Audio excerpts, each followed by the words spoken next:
हम मीनू झा प्रणाम करै छी समस्त मिथिलावासी के। अपन माताजी के संग एकटा लावा भूजै के गीत लऽ कऽ उपस्थित छी। आशा करै छी अहाँ सबके नीक लागत। धन्यवाद। जय मिथिला, जय मैथिली। लावा भोज बैसले बहिनिया हे सोहावन लागे। लावा भोज बैसले बहिनिया हे सोहावन लागे। कथी बाबा देता इनाम हे सोहावन लागे। कथी बाबा देता इनाम हे सोहावन लागे। लावा भोज बैसले बहिनिया हे सोहावन लागे। हाथी ओ घोड़ा बाबा हम नहीं मांगे छे।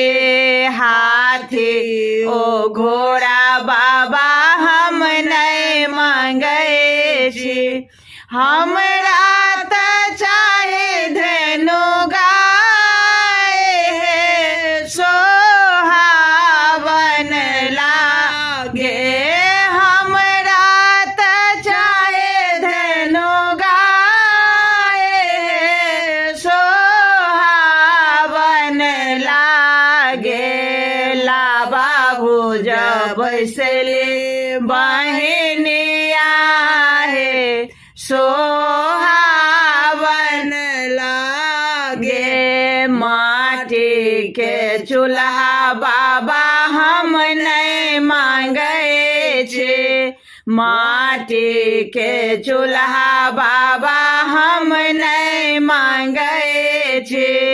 सोना के चूल्हा दिया बनाई हे सोहावन लागे।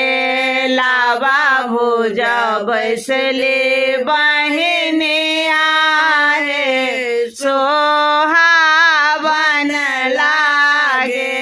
चांदी के पायल बाबा हम नहीं मांगे छे।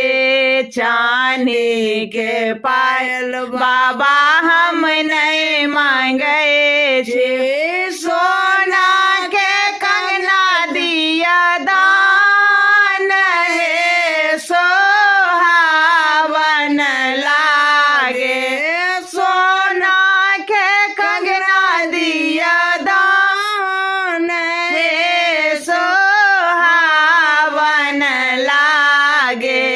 लावा भोज बैसले बहिनिया हे सो